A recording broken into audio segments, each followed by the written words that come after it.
Představte si, že jste právě zasáhli duši, která byla vybrána. Duši, která nese v sobě něco vzácného, něco, co nelze skopírovat. Co se stane, když její slzy začnou padat? Co se stane, když jí způsobíte bolest? Je to něco víc než jen pomíjivý hněv.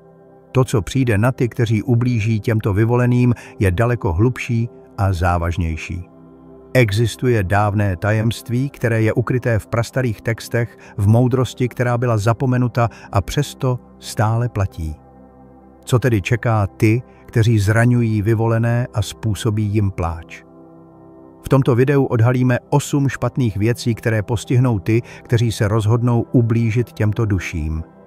Ponoříme se do mystiky, do historických pramenů a filozofických nauk, abychom odhalili, co se stane s těmi, kdo zasáhnou do života těch, kteří nesou hluboké duchovní poslání. Bez zbytečných odkladů pojďme se podívat na to, co se stane těm, kteří se rozhodnou jít proti vyvoleným. V dávných dobách byli lidé více propojeni s duchovním světem a věděli, že každý čin, slovo a úmysl má svou váhu ve vesmíru. Tato moudrost byla součástí tajemných učení starověkých civilizací, jako byly Egypt, Mezopotámie, Indie, Řecko a Keltové. Lidé v těchto kulturách věřili, že vyvolení byli ti, kdo nesli vyšší účel, božskou esenci nebo mystickou sílu, která je spojovala s vesmírem. Tito jedinci nebyli jen výjimeční, ale jejich existence byla považována za most mezi lidským světem a duchovními silami.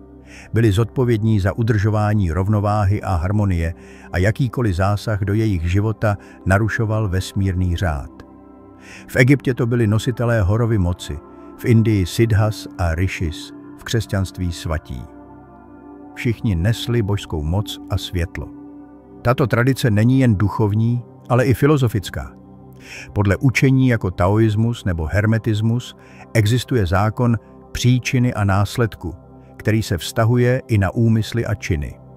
Pokud někdo ublíží vyvoleným, porušuje tento zákon a čelí následkům, které mohou zasáhnout nejen jeho, ale i celý vesmír. Historie ukazuje, že lidé, kteří se rozhodli ublížit vyvoleným, čelili tragédiím. Příkladem je biblický příběh o králi Saulovi, jehož pád byl důsledkem jeho zrazení vyvoleného krále Davida. Tento zákon však zůstává pro mnoho lidí tajemstvím. S přechodem k materialistickému pohledu na svět jsme ztratili schopnost vnímat jemné síly, které ovlivňují naše osudy. Ale jedno je jisté. Zasáhnout do života vyvolených má následky, které nejsou milosrdné. Pojďme nyní prozkoumat, co se stane těm, kteří se rozhodnou zranit vyvolené duše. Za prvé, ztráta vnitřního klidu. První věc, která postihne ty, kdo ublíží vyvoleným, je ztráta vnitřního klidu. Lidská duše je jemná. A když zasáhnete do života někoho, kdo nese v sobě posvátnou esenci, zasahujete do něčeho mnohem hlubšího, než jen do emocionální roviny. Mnozí, kteří způsobili bolest těmto lidem, začnou pociťovat vnitřní neklid. Tato nesouladná energie narušuje jejich vnitřní harmonii. Začnou být podráždění, rozrušení a i ty nejjednodušší situace se pro ně stanou neúnosné. Vnitřní klid, který kdysi měli, začne mizet a oni se ocitnou v duchovním zmatku. Tento stav neklidu je jako bublající jezero, kde se všechny znečištěné myšlenky a pocity vynořují na povrch, což vytváří neustálý chaos. Není úniku. Tento neklid je signálem, že jejich činy mají následky. Vesmír je k těmto lidem neúprosný, protože narušili rovnováhu, kterou neměli právo narušit. Za druhé, požehnání začnou usychat. Dalším důsledkem, který přichází s ublížením vyvoleným, je to, že požehnání začnou vysychat. Ti, kteří dříve vnímali hojnost ve svých životech, začnou pozorovat, jak jejich štěstí a příležitosti mizí. Všechno, co dříve snadno přicházelo, teď je najednou těžké a neúspěšné. Požehnání, která si mysleli, že jsou samozřejmostí, se začnou ztrácet, jako když se voda vypařuje z prastarého pramene. Ať už jde o finanční stabilitu, osobní vztahy nebo profesní úspěchy, vše se zdá být zasaženo. To je karmické zrcadlo, které ukazuje, že to, co dali, se jim vrací.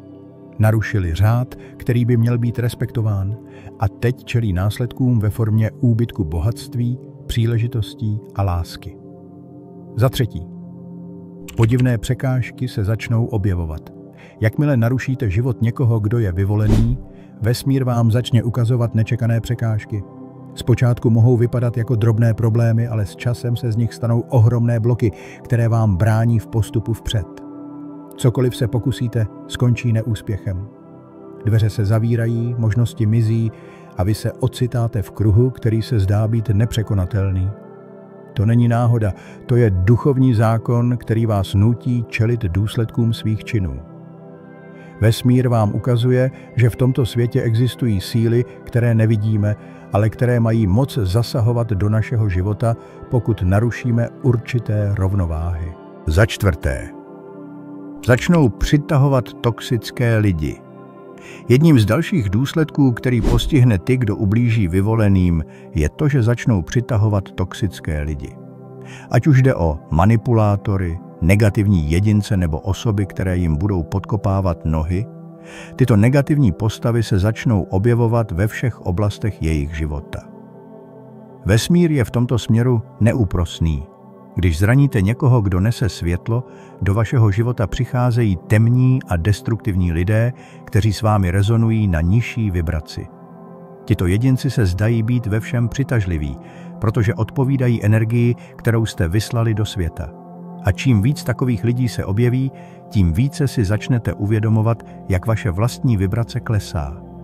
Toxicita se stává jako magnet, který přitahuje více toxických vlivů, čímž vytváří neustálý cyklus negativní energie. Za páté, jsou pronásledováni vinou.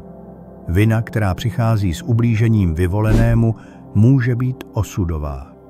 Ta neviditelná tíha, která přichází ze svědomí, začne pronásledovat jejich každý krok. Mnozí lidé, kteří ublížili těmto duším, nezažívají jen obvyklý pocit viny. Zažívají hluboké a dlouhotrvající duchovní muka. Tato vina se stává jejich stínem, který se nikdy nestrácí a je jako zátěž, kterou nesou každý den. Nemohou se jí zbavit, protože je to jejich vlastní karmický dluh, který musí zaplatit. Ať se pokusí cokoliv, vina je jejich neustálým společníkem, který je nepustí.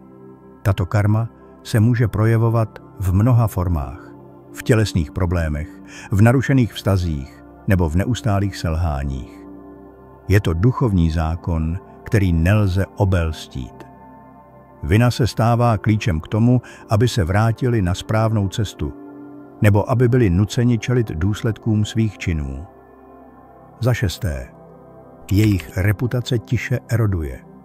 Další neviditelný, ale velmi silný následky ublížení vyvolenému je to, že jejich reputace začíná tiše erodovat. Ze začátku si možná neuvědomují, že jejich činy byly zaznamenány, ale jak čas plyne, začnou si všímat, že lidé kolem nich ztrácejí důvěru. Začnou je považovat za nedůvěryhodné, manipulativní nebo dokonce za neupřímné. Bez ohledu na to, jak se snaží svou pověst opravit, vše, co dělají, je neustále pod drobnohledem a neustále čelí podezření. Reputace je jako jemná, ale silná energie, která tvoří to, jak vás ostatní vnímají. Jakmile se jednou poškodí, je těžké ji znovu získat. A pokud zasáhnete do života někoho, kdo nese duchovní misi, vaše reputace začíná tiše, ale neúprosně slábnout. Za sedmé, budoucí vztahy jsou prokleté. Další nevyhnutelný důsledek pro ty, kteří zraňují vyvolené, je to, že jejich budoucí vztahy jsou prokleté. Co tím máme na mysli? Vztahy, které vzniknou po jejich činech, budou neustále sužovány problémy a neharmonií. Možná se zdá, že na první pohled vztahy vypadají dobře. Přátelé, partneři nebo kolegové, ale časem začnou vyplouvat na povrch nevyřešené problémy. Konflikty, které se opakují, žárlivost, nedorozumění. To všechno jsou známky karmy, která je stále v procesu zúčtování. Ti, kdo ublíží vyvoleným, budou mít problém navázat skutečně hluboké a upřímné spojení. I když se snaží, cítí, že něco chybí, že jejich vztahy nemají stabilitu nebo váhu, kterou by měli mít.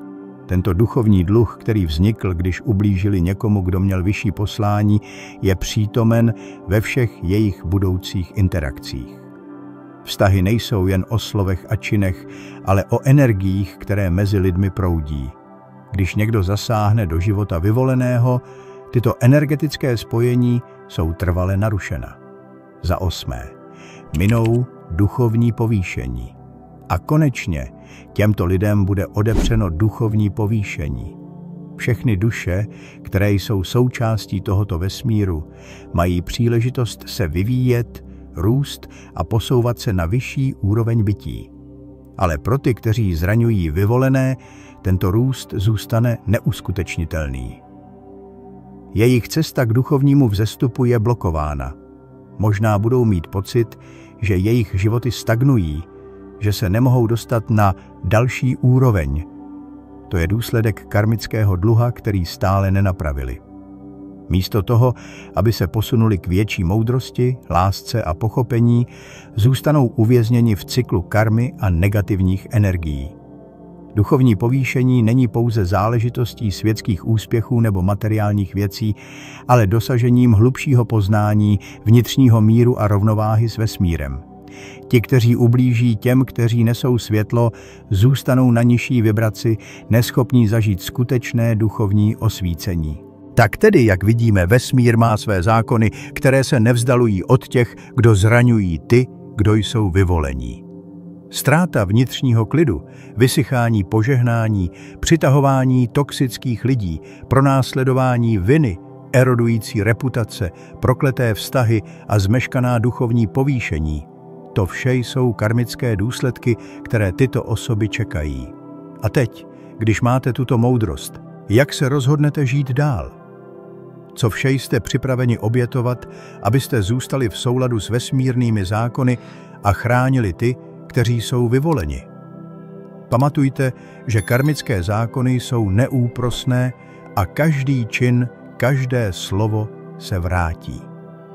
Pokud vás toto video zaujalo a otevřelo vám nové perspektivy, nezapomeňte dát like a sdílet ho s těmi, kteří by mohli tuto moudrost také potřebovat. Napište nám do komentářů, co si o tom všem myslíte a podělte se o své názory nebo zkušenosti. Tato diskuze je příležitost k hlubšímu porozumění a těšíme se na vaše myšlenky. Děkujeme, že jste s námi na této duchovní cestě. Buďte opatrní a nechte světlo vést vaši cestu.